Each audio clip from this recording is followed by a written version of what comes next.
Saio hau Nafarroako gobernuak diruz lagundu du.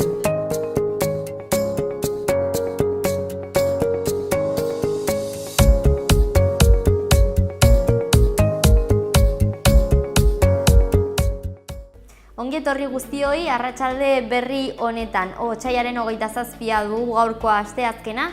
Beraz, gaur Jokoz Mintzo atala eskainiko dizuegu. Bertan futbol aretoko partidu bat botako edo sartuko dugu, asteazkenero egiten dugun moduan, baina hori programaren bukaeran. Hori baino lehen, gaur bi elkarrizketa izango ditugu, kolaborazio bat eta elkarrizketa bat. Kolaborazioan, Iratxe Kontsumitzaileen elkartetik Mikel Bezunartea izango dugu, kontratuei buruz hitz egingo digu batez ere, baina baita nahiko entzunda dagoen beste gai baten inguruan arituko da, gero ikusiko dugu zein zehazki, sorpresa. Eta jarraian Koldo Lekunberri Lorezaina izango da hemen, noainek ospatutako, pasatako asteburuan ospatutako zuhaitzaren egunari buruz hitz egiteko. Artearen ibilbidea ere izango dugu, Zitadelan ikusgai dagoen esposizio batekin, bada edo ez da izenburua daramana. Has gaitezen.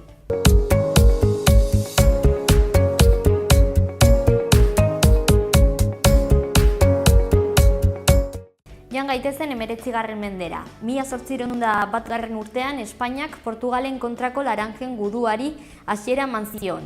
Godoiren agindupean Espainiar armadak dozenaka herri portugaldar okupatu zituen. Bi herrialdeen arteko muga Guadiana ibaiaren bazterretan finkatu edo ezarriz. 7 hamarkada geroago, bestalde 1874an, Kubako San Lorenzo hirian Espainiarrek Céspedes kubatar buruzagi independentista erail zuten. Bere ordez, Salvador Cisneros Betancourt ezarriz edo jarriz.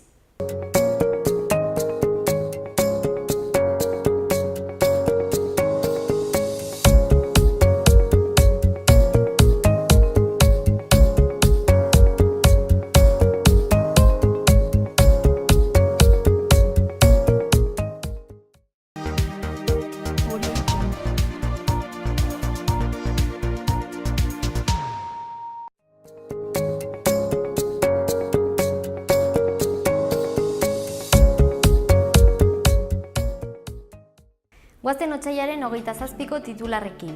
Gaur irrizikloaren emanaldi berrian, Jose Cruz Gurrutxaga aktore ezaguna izango da protagonista umorea izenburua duen bakarrizketa bat eskaintzen. Nafarroako antzerki eskolak hartuko du ikuskizuna arratsaldeko 8etan eta sarrerak 3 euro balio du. Emakumeen ahalduntze kolektiboa ardatz, Nafarroako gobernuak emakumezkoaren nazioarteko egunaren kanpaina abian jarri du. Martxoaren 6an autokontsumoaren onura zuzenak aztertzeko jardunaldia. 27 ikaslek lehen hezkuntza arte plastiko eta diseinuko aparteko sariak jaso dituzte Solana kontseilariaren eskutik. Jon Gurutz Maiza presoaren askatasuna eskatu da gaixo dagoelako. Orratzak dituzten haragit puskak agertzen ari dira. Azkenengo kasua Buztintxurin. Medikuen sindikatuak jarraipena emango dio grebari. Aste honetako ostegun eta ostiralerako deitu ditu lanuzteak. Ostegunean, jostailuen trukaketarako azoka burutuko du Ingurumen Hezkuntzako Museoak.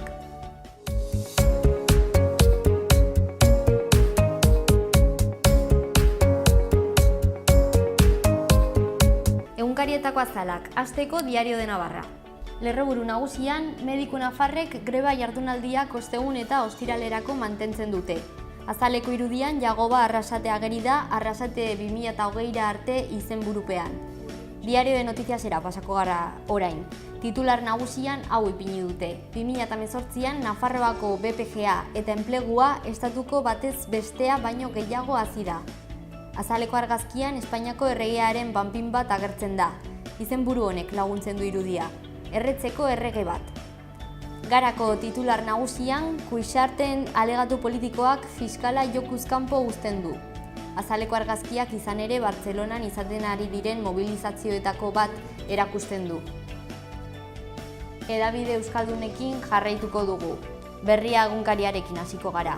Goian izkin batean, Europako inauterien tradizioak lotzen dituen ari luzea izenburua duen edukia jarri dute bizigiro atalean. Horren azpian, gotzainak harresi bat jarri ziola salatu du Garesen abusuak jasan zituen gizonak. azaleko argazkira pasako gara. Eskubideen defentsan tinko izenburua darama. Eta azpi tituluak audio. Jordi Cuixartek eta Carme Forcadeklek oinarrizko eskubideen aldeko aldarri sendoa egin dute. Bekaldean eduki eta albiste gehiago. Loraldiak 200 sortzaile baino gehiago bilduko ditu martxoaren 12tik apirilaren 7 arte Bilbon. Kultura alde batera utziz, erditzean jasandako bortxa NBA-era iritsi da. Iskinera pasako gara. Eusko Jaurlaritzak gogor salatu du Senatuak Gernikako estatutua urratu duela. Eta amaitzeko ondoan 28 puntu dena aldatzeko izenburua daraman beste eduki bat. Martxoaren 8ari edo ospakizun horri egiten dio erreferentzia. Euskal Herria Irratiko webgunera pasako gara. Martxoaren 8ko greba feministak 2 mobilizazio nagusi izango ditu Iruñean.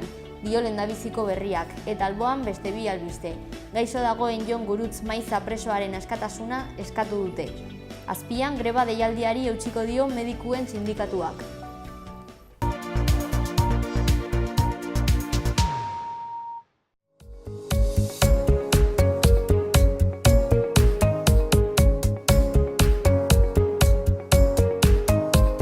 Hau da Iruña herriko agendan daukaguna. Martxoaren 3 arte Iruña eta Barañaingo taberna ezberdinetan ogitarteko txikien eta arkakusoen bigarren txapelketaren baitan dastaketa gastronomikoak eskainiko dira.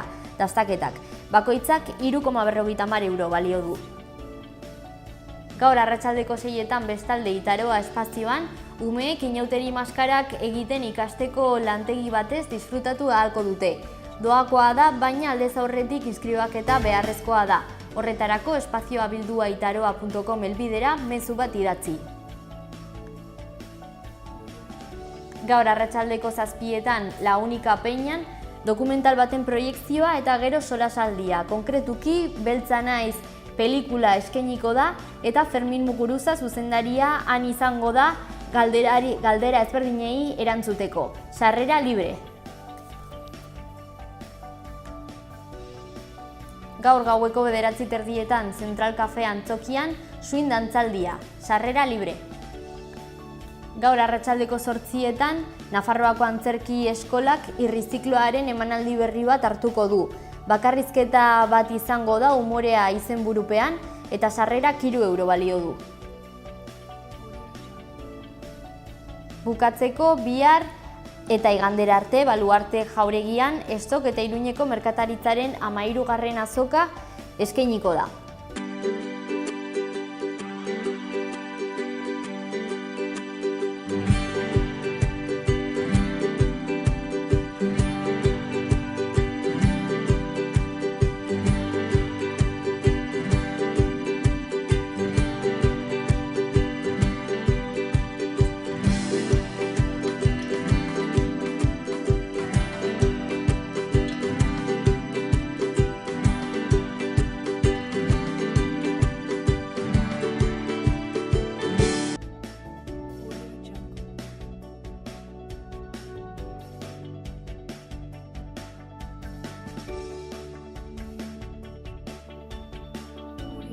Gaur egune eguzkitsu joango da, gauean goi lainoak ugarituz joango dira hala ere. Goizean hego-haizea ibiliko da, arratsaldean mendebaldera aldatuko da.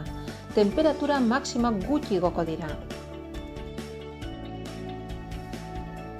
Ostegunean eguraldia tarteka lainotxo egongo da, erdi mailako lainoekin eta goi lainoekin, ipar-haizean nagusi. Temperatura minimoetan aldaketarik ez. Maksimoak nahiko edo nabarmen jaitsiko dira, izotza egin lezake.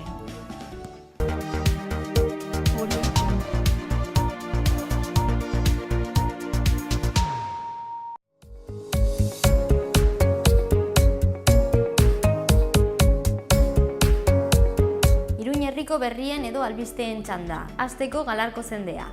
Martxoaren 8an Galarko zendeak emakumezkoen nazioarteko eguna edo egun internazionala ospatu eta aldarrikatuko du. Orain inoiz baino gehiago bultzada feminista lelopean.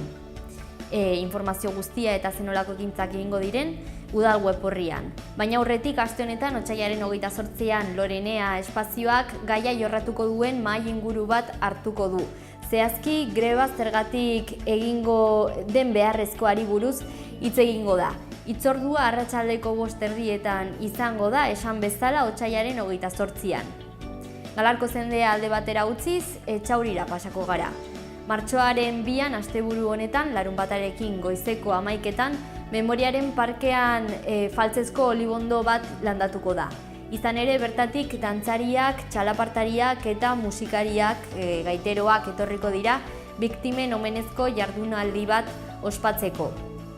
Bestalde, egun bat geroago, martxoaren 3an, 6:05 arratsaldean, asanblada orokorra bat gauzatuko da denak bat deituta. Gai ezberdinak landuko dira, besteak beste 2019 urte honetako aurrekontuak. Bilera irekia izango da parte hartu nahi duten herritar guztientzako. Iruñeko berriak eta honekin Iruñe herriko albiste hauek bukatuko ditugu. Martxoaren 8a agertu da. Iruñeak programa edo egitaragua zabala prestatu du jardunaldiarako, orain inoiz baino gehiago bultzada feminista lehemapean. Besteak beste, antzerkia, mahai inguruak, irratsaioak, hitzaldiak eta aldarri ekitaldiak burutuko dira. Berri gehiago, gaur arratsaldean, asteazkena, Arantzadi Ekoparkea proiektuaren gainean ekarpenak egiteko edo parte hartzeko prozesua hasiko da. Ingurumen hezkuntzako museoan izango da, arratsaldeko 6:30. Sarrerari dagokionez, libre.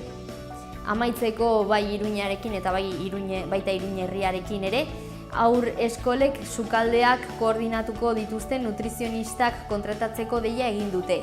Hautafrogen bitartez gauzatuko da prozesua eta aldi baterako kontratua eskainiko da. Martxoaren 8 arte eskakizunak aurkeztu ahalko dira.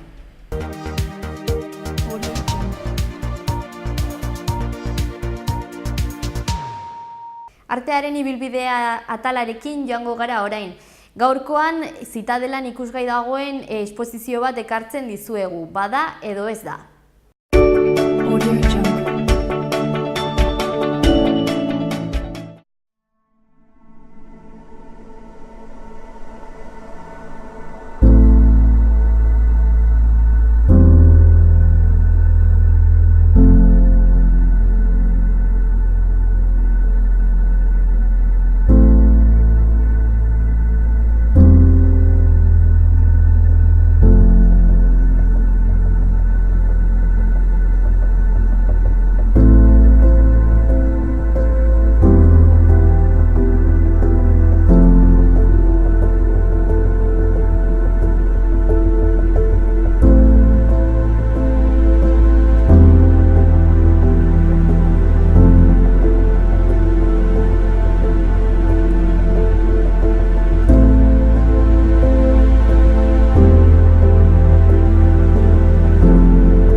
Goazen gaurko elkarrizketekin, sarreran esan dugun moduan bi izango ditugu. Kolaborazio bat Iratxe kontsumitzaileen elkartetik Mikel Bezunartea izango dugu, eta jarraian Koldo Lekunberri eta pasatako asteburuan Noainek ospatutako zuhaitzaren egunari buruz hitz egingo digu.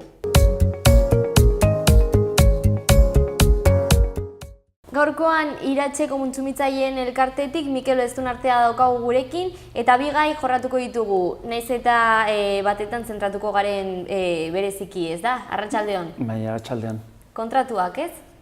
Bai, kontratuen inguruan gauza batzuk jendeak ezagutzen ez dituenak aipatuko ditugu, eta kontratuen garrantzia azpimarratuko dugu nolabait. Bete beharreko konta iguzu, nolako dokumentuak dira hauek? Bueno, beti ere, hasteko erranen dugu, kontratua dela, kontratua behartzen gaituela, kontratu bat egitea behartzen gaituela kontratuan bertan agertzen dena betetzera, ez dela. Eta hori dela gauza bat, batzutan hartzen zen zaiguna. Batzutan horri duen garrantzi ez diogu ematen. Jendea sobera errez firmatzen du kontratu bat, pentsatuz, gero damutzen baldin bada, gero gibelera inen dula, bat ere problema gabe, hau da kontratu horrek uko inen diola. Gaur heldu gara azpimarratzera hori, ez da? Konsumitzaileak kontratu bat egiten dularik, eta printzipioz, kontratua aipatzen duna, bete beharko dugula, ez da? Oda, horre, hitzarmen bat sinatzen dugularik, paper hortan edo kontratu hortan adierazten dena, konsumitzaileak bete beharko duela beti. Badaudela salbuespen batzuk, konsumoaren alorreko lege batzuek salbuespenak sartzen dituztela, baina hoxe, salbuespenak direla. Tardan, konsumitzailea kontratuei duen garrantzia eman behar diola. Gaunitzetan ikusten dugu jendeak errez firmatzen duela, pentsatuz, gero uko egiteko aukera izanen diola kontratu horri. Hori ez da beti gertatzen, eta hori da arazo iturri handi bat, ez da? Enpresek hori baliatzen dute batzutan, gu hortara bultzatzeko, errateko, firmatu lasai, gero ez baduzu nahi, hautsiko dugu kontratu hori, edo uko egiteko aukera izanen duzu, edo diru txiki bat galduta atzera egiteko aukera izanen duzu. Dena delakoa, konsumitzailea sobera konfiatzen da, eta behar ez duena edo haingarbi ez duena ere firmatzen du, ez da? Eta mota ezberdinak daude ala ere, ez? Duguna da, konsumoaren munduan kontratu ezberdinak egiten ditugu, jakina, egiten ditugu kontratuak hasteko dendatan egiten ditugu kontratuak ditugu, baina gero eta aparte baditugu urrutiko kontratuak edo dendaz kanpo egiten ditugun kontratuak. Etxe bizitzan dela, telefonoz dela, internetez dela, horren teknologiek aukera unitzen baten dituzte, eta legeak bereizten ditu kontratu horiek. Zagu zabera egitea kontratu bat dendan bertan, edo egitea kontratu bat gure etxean, edo telefonoz, edo internetez, edo telebistan bidez aukera baldin badago, edo dena dela bertze teknologia, urrutiko teknologia bat erabiliz, ezta? Orduan, erran baldin badugu kontratua agertzen dena derrigorrez bete beharko dugula, legeak salbuespen batzuk ezartzen ditu, eta horietako batzuk aipatuko ditugu. Urrutiko kontratu bat egiten baldin badugu, aipatu dugun kontratu horietako bat egiten badugu, legeak erraten du kontratu egin eta 14 eguneko epe izanen dugula kontratuari uko egiteko. Hori ona da, berez,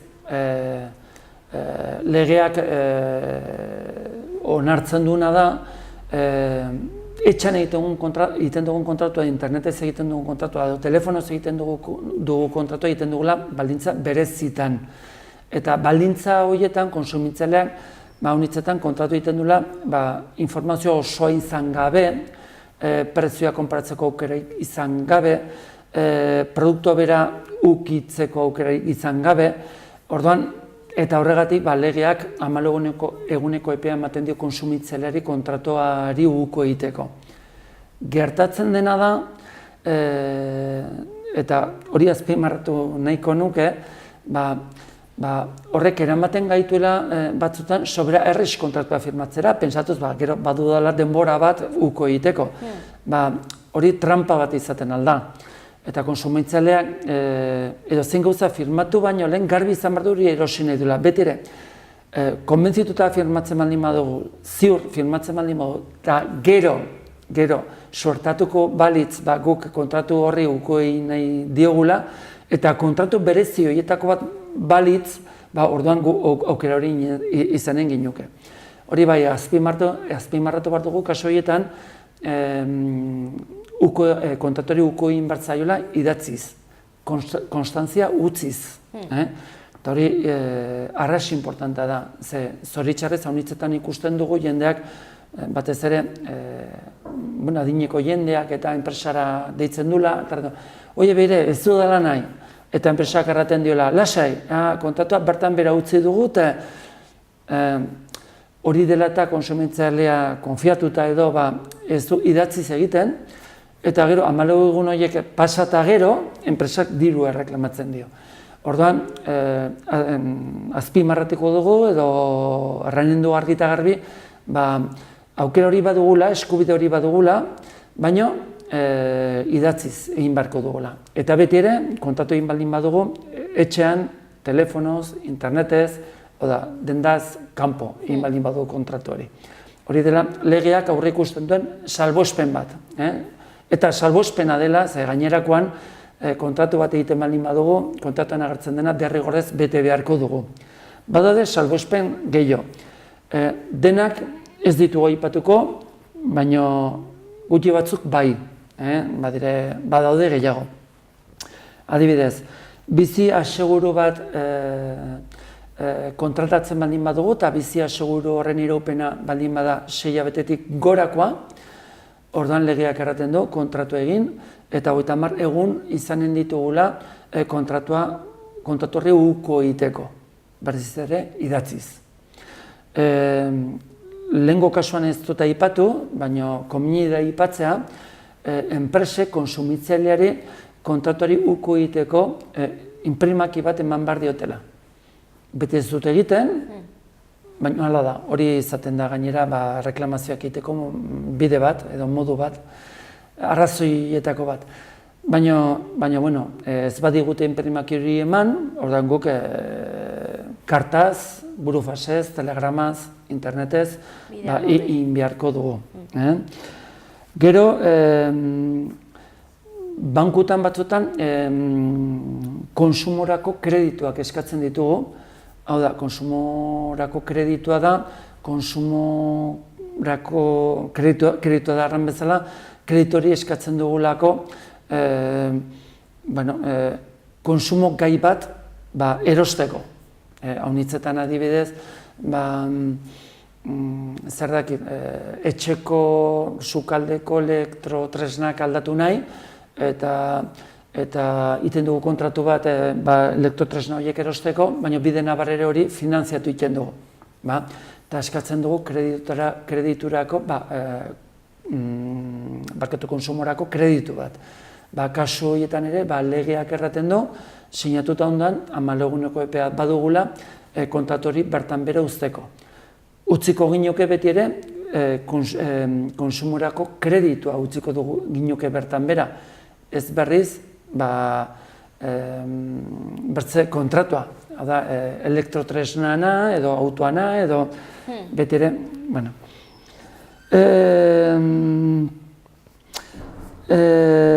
Azkenik, aipatu nahi nuen,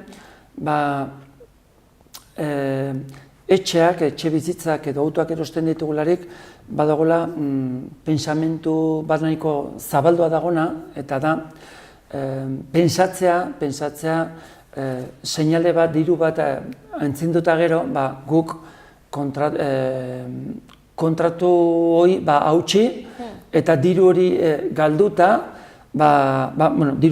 kontratua usteko aukera izanen dugula, ez da? Hau da, bertzalderdiak kontratuak aipatzen duena betetzera ez gaituela behartuko. Horri buruz erranen dugu, hori salbuespen bat izaten dela, eta normalean auto bat edo etxebizitza bat erosten dugularik, diru bat eta diru bat seinale bat ematen dugularik, automatikoki obligazio edo konpromiso hartzen dugula etxea edo autoa erosteko. Eta kontrakoa ez badu aipatzen, kontrakoa aipatu ezean, guk behartuta egonen garela kontratuak adierazten duena betetzera. Hau da, etxe hori erostera edo autoa erostera. Orduan, pentsatzea, haunitzetan pentsatzen dugun bezala, seinale hori galduta, gibela aukera, iteko aukera izanen dugula, hori oker handi badela, eta hori arazo iturria handia dela, ze jendea konfiatute sinatzen ditu kontratu horiek, eta gero ikusten du etxe saltzaileak edo autosaltzaileak hori erostera behartuko duela edo behartzen dula. Eta jakina, sobera harinki hartzen baldin badugu guk erabaki hori, gero arazo handi bat izanen dugu, ze erosketa horiek gaina garesti xamarrak izaten dire. Ondorio ugari izan ditzazken edo eragin ditzazken orduan hori dokumentuak azkenean, baina gauza asko daude tartean eta gure eskubideak ezagutu behar ditugu. Bai, nik eta labur biltzeko, nik aran nuke, kontratu bat egiten baldin badu, kontratuan agertzen dena derrigorrez bete beharko dugula, bete. Inork ez dezala pentsa, kontratu bat sinatuta, gero horri uko egiteko aukera izanen diogula. Hori, printzipioz. Beti ere, kontsumo alorreko lege batzuek, salbuespen batzuk ezartzen dituzela, beti ere kontratu berezi horietako bat baldin bada, guk egin duguna, aipatu dugu bizia segurua, aipatu dugu konsumorako kreditua, aipatu ditugu urrutiko kontratuak, badire kasu batzuk, baina berezia direnak, eta kasu horietan legeak eskubide hori ematen digun kasutan ere, gauzak ongin behar direla, idatziz, konstantzia utziz, eta gauza txukun egin behar dela, gero arazorik ez izateko. Gainakoan, kontratu bat egiten dugularik bete beharko dugula. Eta hori bereziki importanta dela, balio handiko gauzak erosten ditugularik. Hau da, etxe bizitza, edo autoa, edo jendea badu pensamentoi, iritzio eta iritzio guztiz okerra da. Okerra da. Behin kontratua sinatuta, etxori erosi beharko dugu, edo autoa erosi beharko dugu, eta orduan kontu handiz ibili behar dugu.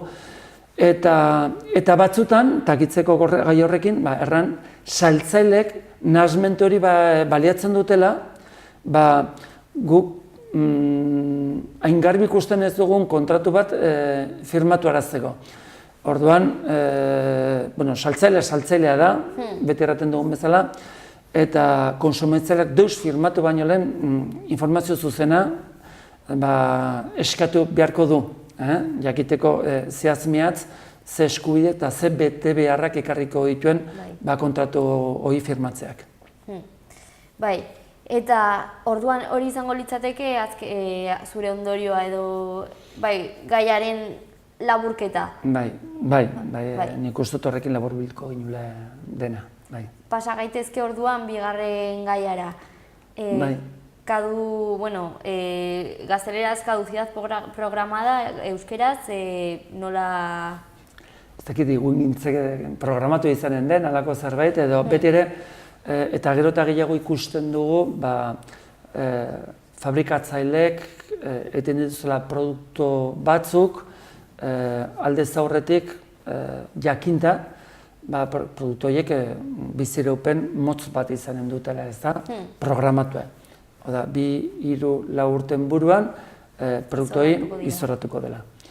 Badaude modu ezberdinak hori lortzeko, alde batetik dugu erabiltzen diren piezak ez direla halako onak, halako sendoak, halako iraunkorrak, ez da? Eta horri buruz aipatuko dugu, produktu elektronikoen legea, produktu elektronikoen edo elektrogailuen konponketak arautzen dituen legeak erraten duela beti ere fabrikantek denbora batez ordezko piezak fabrikatu behar dituztela. Eskuragai izan behar dituztela. Bereizten du lege honek atal estetikoak eta atal funtsezko edo funtzionatzeko beharrezkoak diren piezan artean bereizten ditu legeak. Eta erraten du estetikoak diren pieza horiek 3 urtez eskuragai izan beharko ditugula, produktu bat erosita ondoan, eta berriz funtzionatzeko beharrezkoa den piezak, funtsezkoak diren pieza horiek 5 urtez fabrikatu beharko dituztela eta eskuragai izan beharko dituztela. Baina hori alde batera utzita, zer ikusten ari gara, batez ere produktu elektronikoekin, produktu hauek etengabe eguneratze prozesu batean daudela. Eta prozesu horiek eragiten dutela produktu horrek behar izatea kapazitate bat, eta batez ere kapazitate bat, presegotea, berrikuntza horiek bereganatzeko, ez da?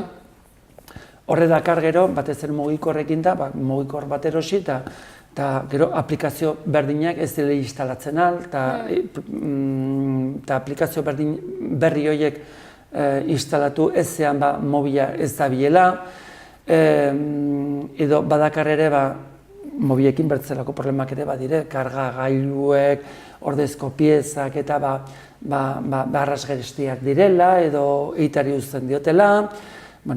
Hori denan ondorioz, mobilek 2 urte, 3 urte eta haunitzetan baztertu behar izaten ditugu edo erabiltzari utzi, ezin konpondu edo ezin erabiliz, ez da? Iratxek hori beti kritikatu du, behin baino gehiagotan prestatu du idatzi bat, eta administrazioa bidali du, proposatuz, neurriak hartzea horren inguruan, alde batetik, eta diruari dagokionez, galera handia suposatzen du kontsumitzaileondako, baina bertzetik ere, ingurumen ikuspuntu batetik ere, hori guztiz salagarria da, ez zaborra honin sortzen dugu. Eta, azken Iratxek argitaratzen duen azken aldizkarien, horri buruz artikulu bat agertu zen, eta hainbat proposamen ematen zuen Iratxek. Adibidez, elaborazioa ez dira nahi eta neurriak ezartzen produktuen bizitza erabilgarria laburtzeko edo konponketa galarazteko. Gero fabrikatzaileak etiketetan produktuaren iraupena, konponketa eta salbuespenak jakinaraztea edo jakinarazi beharko lituzkela kontsumitzaileak erosten dulaik informazio hori ezateko, hasieratik, jakiteko nolako produktu erosten ari den. Gero produktuen bermepea zabaltzea bizitza erabilgarri osoan zehar eta gailua behar ez bezala erabili dela frogatu behar duena enpresa izateko. Izan ere, garantien legeak 6 hilabete pastuta froga kontsumitzaileen gainean uzten du. Orduan, eta horregatik haunitzetan fabrikantek eta saltzaileek gauzak ez dituzte konpontzen, eta gero proposamen bat Iratxek egiten zuena zen, zerbitzu tekniko ofizialek konponketaren benetako kostua kobratzen dutela egiaztatzea. Ze susmoa badago ere, nahita garestitzen dituztela konponketak zuzen konsumitzaileok produktu berri bat erosi behar izateko, ez da?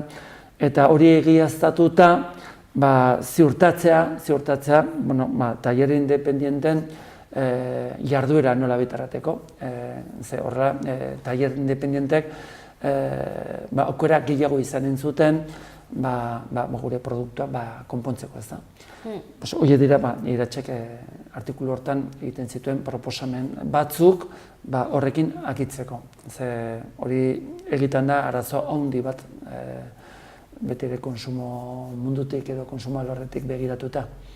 Eta errealitate bat, negozio handi bat hor dagoela, atzean? Bai, azkenean etengabe egin behar dituzte produktu berriak, eta saldu, eta modu bat hori lortzeko, badaude modu hauniz, publizitate bera hortarako erabiltzen dute, aldatu edo berrikuntzak asmatu, guk berrikuntza horiek bilatzeko eta produktu berrikuntza horiek dituzten aparatuak erosteko, modu bat jakina, baina gero eta aparte ere beti trabak ezartzea produktuak konpontzerakoan, ez da? Edo produktuak, produktu elektronikoa baldin badire, sistema operatiboak eta eguneratzerakoan, eta hor trabak ezarrita, azkenan lortzen dutena da, konsumitzailean produktu berriak erostea, ez da. Hori ez zaigu guri zuzen iruditzen, bidezkoa iruditzen, eta horregatik, eta Iratxetik hori bete kritikatu izan dugu, eta artikulu hortan kritikatu dugu berriz ere. Orduan, gehiago sakondu nahi izanez gero, zuen aldizkarira jo dezakegu? Bai, Iratxek argitaratzen du aldizkari bat, 3 hilabetetan behin, eta hor, hemen aipatzen ditugun gauzak eta gauza gehiago ere aipatzen dire, beti konsumoaren alorreko artikuluak agertzen dire. Eta, interesgarria gure ustez, hori da gure lanaren isla bat, hor guk gure bulegotara llegatzen diren arazoak, erreklamazioak, galderak eta galderen berri aldizkari hortan ematen dugu. Eta zuen gana jo nahi izanez gero ere, webgunea edo nola... Bai, badugu gure web horria, consumidesiratxe.com, eta gero, baitugu gure aldizkariek, Labode Iratxe izenekoa eta Iratxe aldizkaria, eta gero jakina, gure bulegoak propioa direnak, Iruñekoa, Elizarrakoa, Tafaiakoa eta Tuterakoa, eta gero bulegoak irekie hainbat tokitan, hainbat herritan, hitzarmena ina dugu udalekin, eta hitzarmen hori esker zerbitzu ematen dugu hainbat tokitan. Eskerrik asko egiten duzuen lanagatik, eta jarraituko dugu beste batetan. Hurrengo arte. Aio. Agur.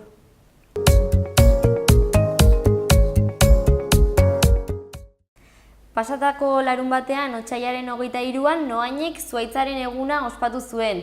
Zuhaitz Anaia izenburupean 17. edizioa. Gaur Koldo berri dugu gurekin xehetasun guztiak emateko. Arratsaldeon eta ongi etorri. Arratsaldeon, mi esker. Orduan egun polita. Bai, egun polita. Zuhaitz Anaiaren eguna horrela ditzen dugu, beti festa bada, herriarentzat, bai. Bai, eta esan bezala 17. edizioa errotuta dagoen festa. Hori da, 17 urtez ja, bai, hori da. Gainera, egun hauetan daukagun eguraldiarekin, ez? Bai, eguna proposa eta hori, Zuhaitzan landatu eta gero beti egiten da 11etako bat hartu eta jendea esan oso ongi pasatzen du, bai. Nola sortu zen ekimen hau?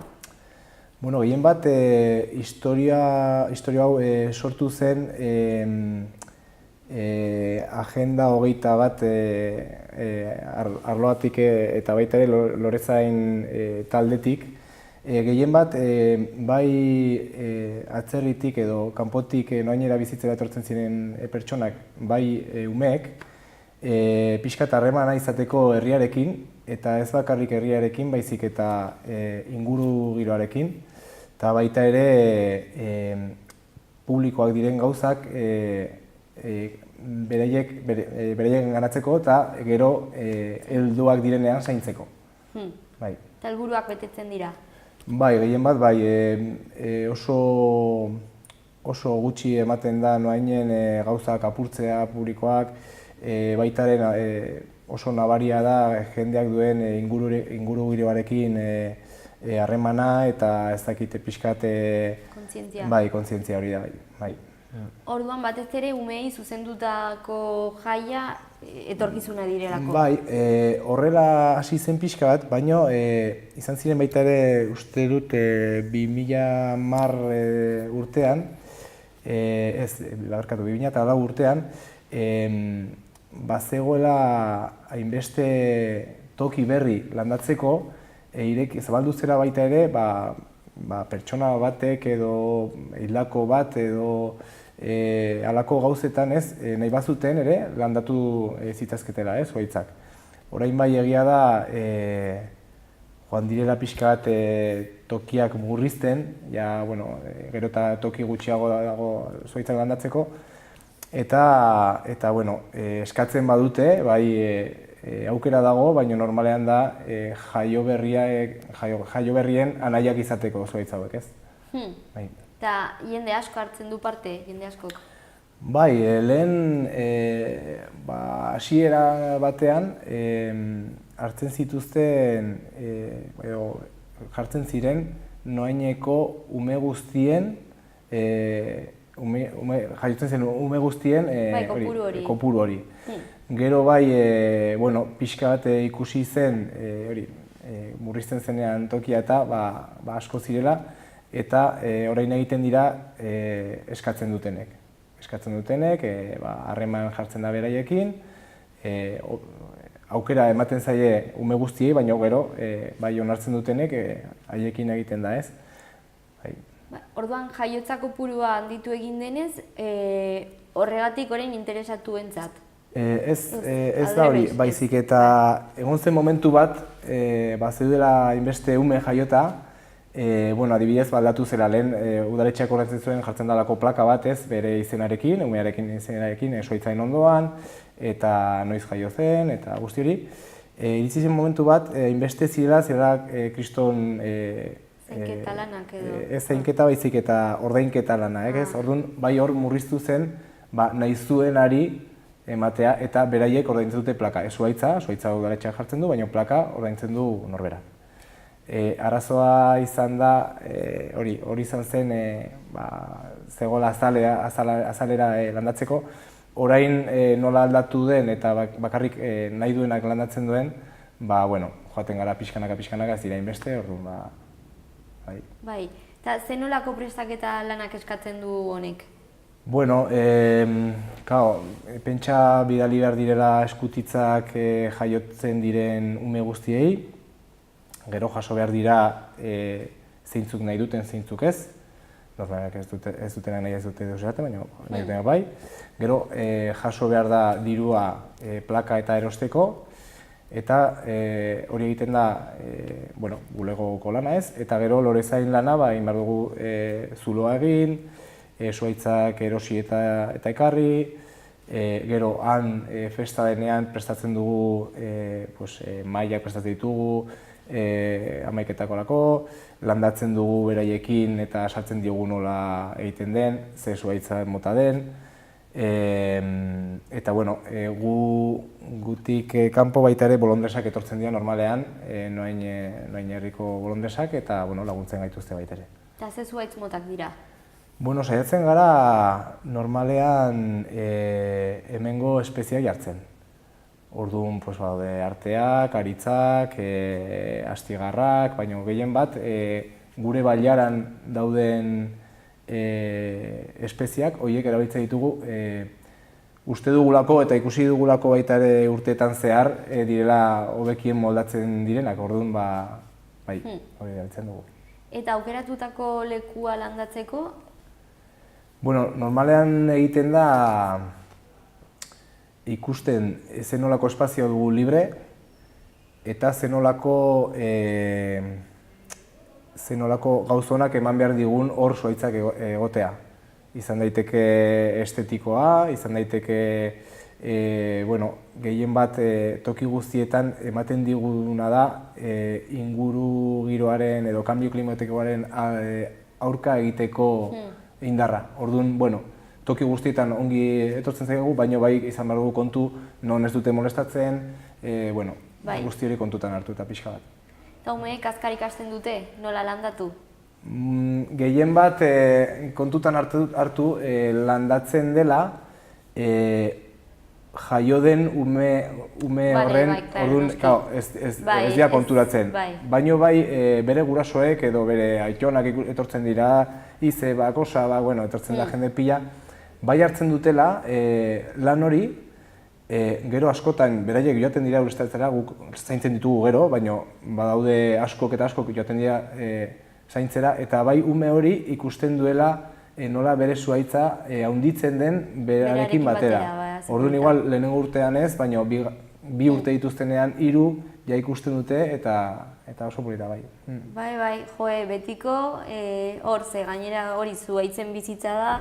Oso handia, oso luzea bai. Bai. Unkituta edo unkigarria da zuretzat hau? Bai, ikusten dituzunean hor familiak eta pertsonako landatzen eta pozik eta gero askotan ez, igual komentatu du norbaitek, nire zuhaitza eta zaindu ongi eta bai, polita da, oso polita bai. Bai, oso simbolikoa. Hoixe. Bai. Norbaitetan pentsatzen ari zara edo... Azkenean jende asko pasatzen da hortik eta ez dago pertsona bat ez, baizik eta gehien bat hori kolektiboa ez, zenolako azkenean hartzen du kontzientzia ez, naturarekin entzuten duzu, hitz egiten duten, zaindu behar duzu, ez dakiz zer, beraien artean ez, eta hori oso polita da azkenean. Pentsatu behar dugu zuhaitzak eta landareak ez zeuden guk zinateke biziko orduan, uste dut hor ekitaldi horrekin hartzen dela pixka bat kontzientzia ez horretan, zen askotan pertsona dauden ez direla mendira joan edo ez dutela inoiz landatu ez da landare bat ez, eta hor hartzen dute pixka bat igual ez. Eta otsailean egitearen arrazoia, urte hasiera delako alde batetik ez pentsatzen dut, eta ura berri ez? Gehien bat da landatzeko eperiko hoberena orain delako. Igual izango zen hobeto udan ez, azkenean eguraldiak askotan ematen dizkigu halako zaplastekoak, baina orain landatzeko epea da eta baita ere uste dut ona dela beraiek ikustea pixka bat urte osoaren ez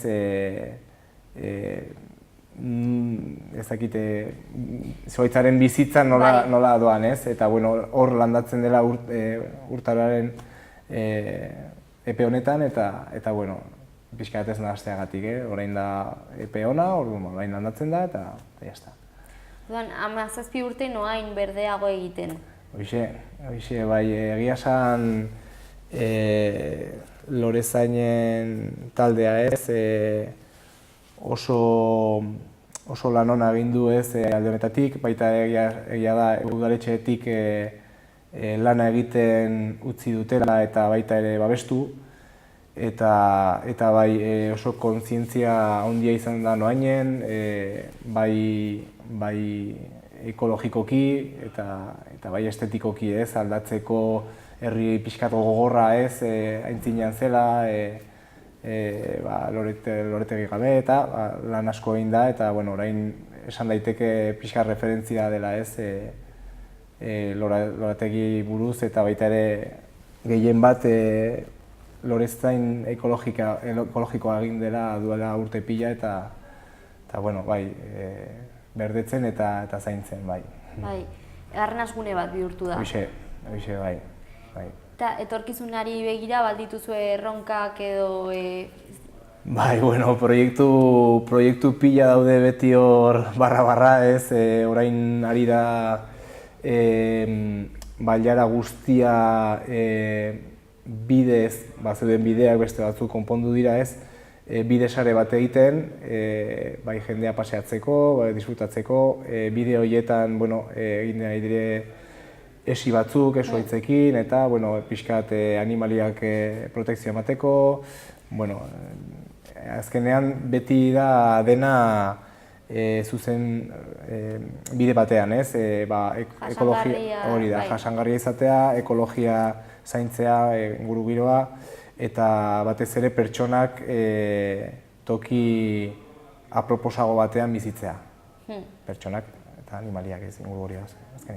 Bai, esan duzun moduan, azkenean denak eragiten du guztiari, gu ekosistema berdinean bizi gara, ez? Eta denak gara horren parte. Hoxe, hori da historia, ez? Azkenean konturatu gara ze kalte ari garen egiten eta hori atzera botatzea da garrantzitsuena. Bai, bestela zaua agortzen delako. Horixe. Bai, orduan animatzen duzu noski baietz datorren urteari begira ere, bai jendeak parte hartzeko. Noski.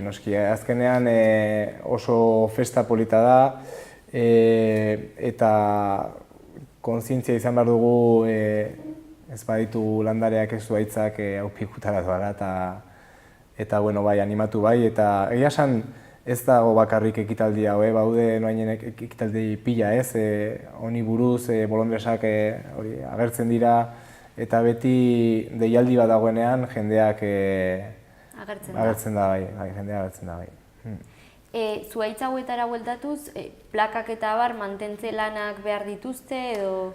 Bai, normalean plakak igual ez hainbeste, batzutan tokatzen da, badia zuhaitzak handitu direla pila, eta tokatzen da toki aldatzea, ez, mugitzea. Baina gehien bat zuhaitzak dira, ez, lana dutenak, bere aldean egin behar da pixka garbitu, urestatu egin behar da lehenengo 4-5 urtetan ziur, gero joaten da urrestapena murrizten, beraiek ohitutzeko ez, hemen bizitzera. Eta bueno, kimatu, lan guzti horiek egin behar dira, baina pena merezi du. Eta bolondresak bilatzen noiz hasten zarete gutxi gora bera? Normalean nik uste hilabete bat denago edo, eta normalean ia beti berdinak agertzen dira ez, baina bai, hilabete bat denago eta jendea pozik etortzen da. Esan duzu urtean zehar ekitaldi gehiago daudela? Bai, noainen ekitaldi asko daude, bai naturarekin bat edo lorategiekin bat. Urtero egiten da feria bat, Bionoain izenekoa, hor etortzen dira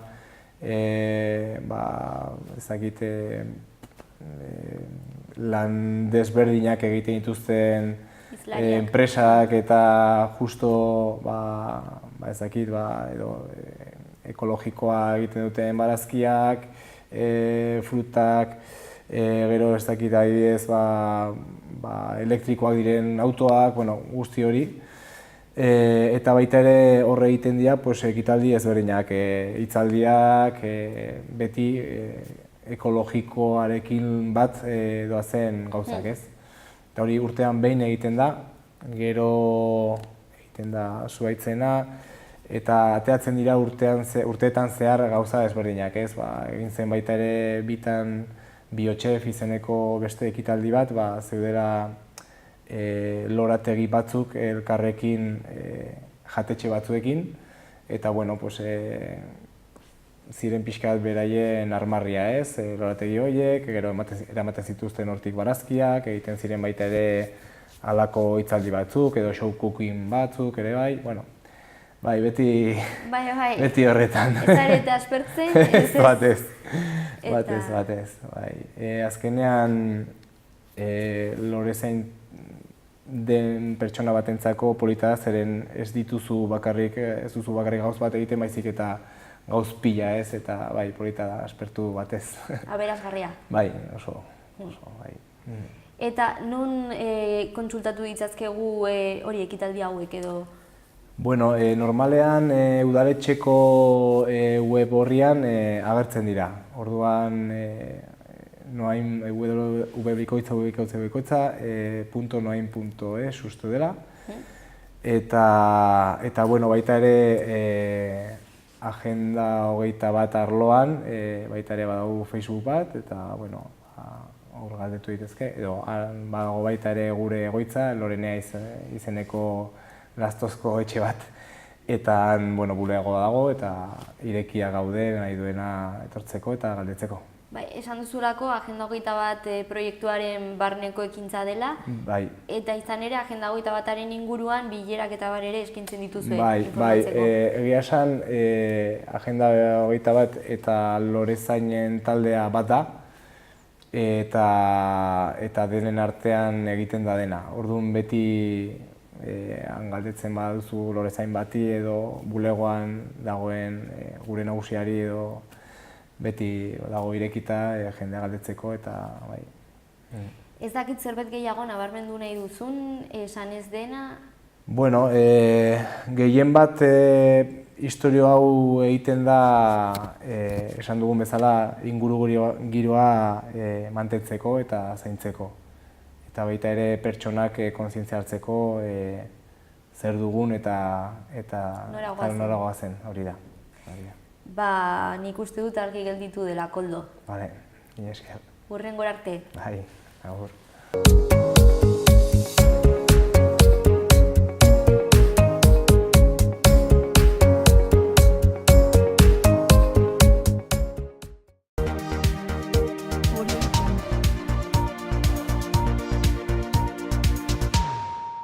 Asteazkena denez, gaur kirolaren tartea izango dugu, edo kirolari eskaintzen diogun tartea. Jokoz Mintzo izenburupean, 3 aste bait daramagu hau botatzen, futbol partidu bat, futbol areto partidu bat eskainiko dizuegu, Txantrea Santurtzi, eta horrekin bukatu egingo dugu, beraz, bihar arte.